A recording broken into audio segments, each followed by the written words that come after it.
I'm Leslie Cooper Johnson, and I'm Vice President of Organizational Development at Community Coalition in South Los Angeles. I think the main issue that prompted the unrest was, just anti-Blackness, to be frank, disinvestment in the South LA community and just really long-standing problems. One of our first major campaigns was around liquor stores. As we were working with residents to identify kind of the most pressing need in the community at that time, our founders were thinking, oh, okay, it's going to be crack houses, right? There's crack houses on every block. And what people identified was that, yes, crack houses were an issue, but the problem that they identified was liquor stores. And so as we were engaging in a campaign to start to address that, the civil unrest happened and hundreds of liquor stores were burned down. And so the campaign then shifted to rebuild South LA without liquor stores. There are still to this day lots in South LA that were made vacant during the civil unrest. So more than 30 years ago, and we still haven't seen, the investment or the development in those spaces. And I think in terms of like the, kind of like the deep-seated issues around, police brutality, police violence, those things, we haven't been able to move the needle as much as we would like to.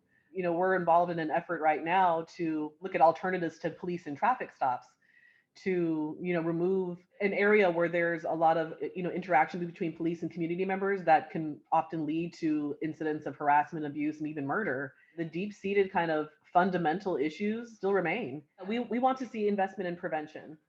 When we think about what does a human being need to thrive and to be happy, that's all we're asking for. It's not so radical. It's not so different than what anyone else would want for their family.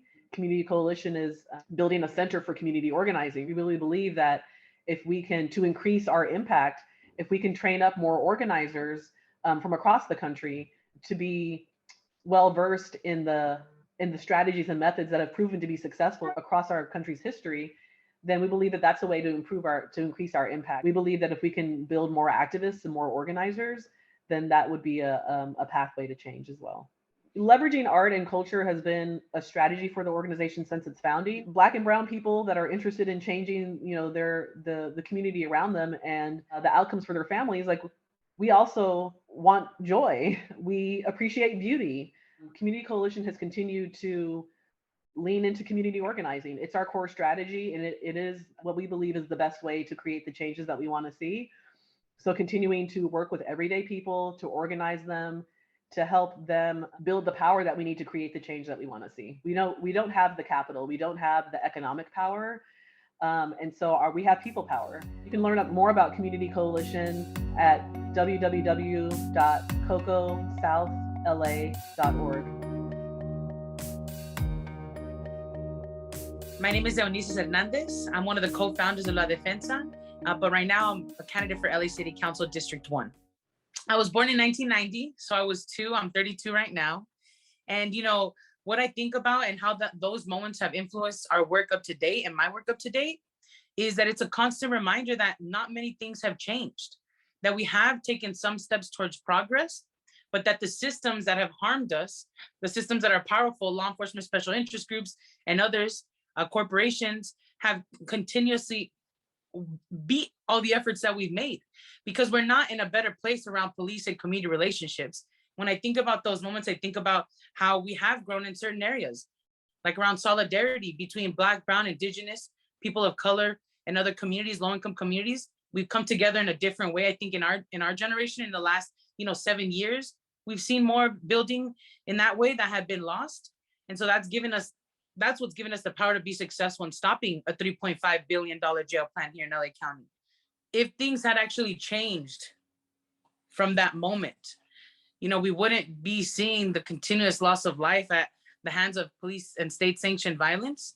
And so I in our communities, I still don't see the level of investment that needs to be made, like direct investment in keeping people housed and giving people jobs. We were in that mess because of police state-sanctioned violence. And I don't think that any policies that they have passed could change that or have changed that since the violence that happened in 1992. So I think there's just now more videotapes of these incidents happening.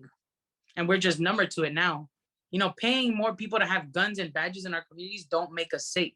A safe community is where people can have stable housing, where they have access to support, where they have access to thriving wage jobs, health insurance, free and public transportation that's accessible everywhere.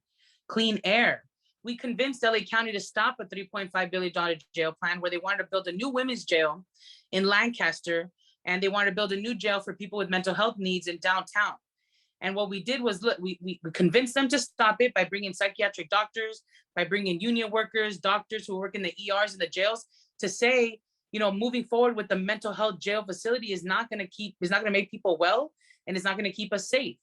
Once we convinced them to cancel those contracts, we worked with the county to develop what's called the Care First Jails Last Report. A lot of the recommendations were adopted by the Board of Supervisors, but we actually worked on the second piece, which is called Measure J. It's a ballot initiative that I co-wrote with other colleagues that was passed and approved by LA County voters in November of 2020 that said, we want to move 10% of locally generated tax dollars into two buckets: community investment, such as youth, minority-owned businesses, and housing. And the second bucket, alternatives to incarceration, which is community-based non-carceral pretrial services, mental health services, drug treatment, and access to jobs. And 2 million voters in LA County said, yes, we want to move our money to these things. It was approved. And in year one, which was last year, we wrote a report with recommendations. It's called the Measure J Year One Spending Plan, which calls for $1.5 million to be invested in youth hubs, $52 million to be invested in mental health and drug treatment access, which uplifted in the top groups were Black trans women, elders, young people, LGBTQ community. And so it was a really phenomenal opportunity for us to build off all the budget advocacy work we had done to actually get it approved and implemented. And now we're talking about year two. My website, where you can find all the information about my platform, my background, is eunisses.com, EUNISSES.com. My name is Edward T. Chang. I'm a professor of ethnic studies and founding director of Young Kim Center for Korean American Studies at UC Riverside. Well, I call April 29, 1992, in the Korean American community, we call it Sa-i-gu, meaning April 29th, just like 9/11. And it was a turning point, a wake-up call, or watershed event, and one of the most important historical events for more than 100 years of Korean immigration history. Remember, the majority of Korean immigrants began arriving in LA and other major cities after 1970.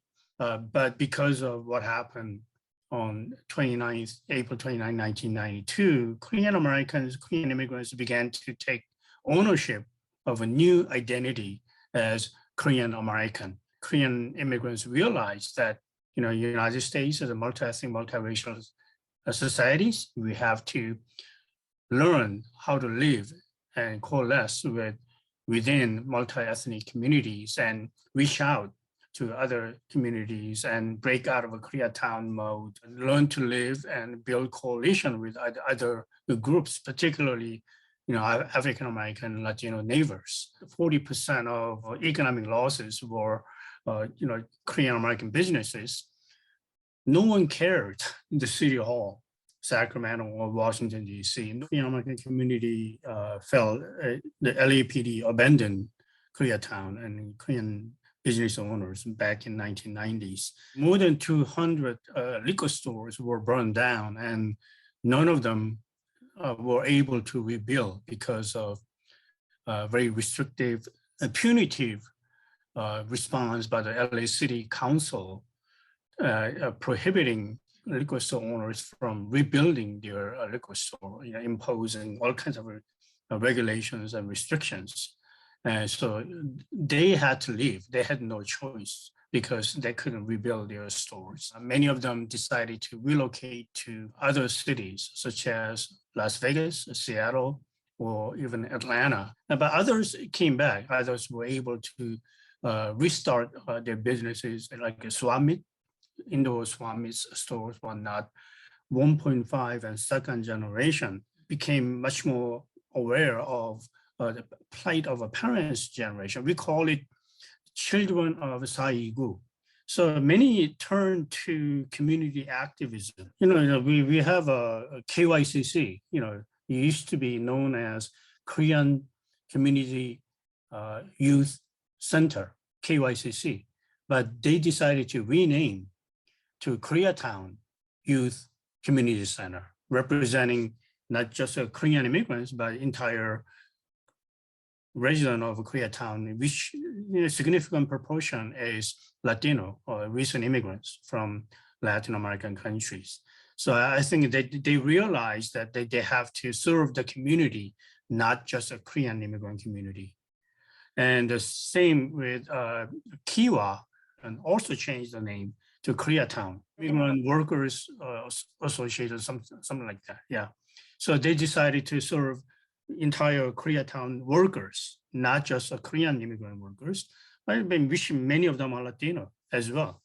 KRC, Korean Resource Center, their main activities has been focused on building coalition with other communities, African American and Latino communities. During the Black Lives Matter protest movement of 2020, many young Korean Americans also participated and joining with other young African American, Latino, and white persons during the Black Lives Matter protest movement here in Los Angeles. The 2020 Black Lives Matter protest movement learned the lessons from 1992. In 92, South LA, Koreatown burned down.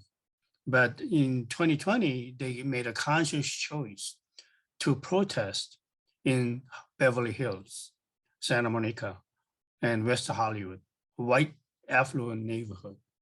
And they were sending signal that racism is product of white America, and white America needs to take ownership and try to participate in eradicating racism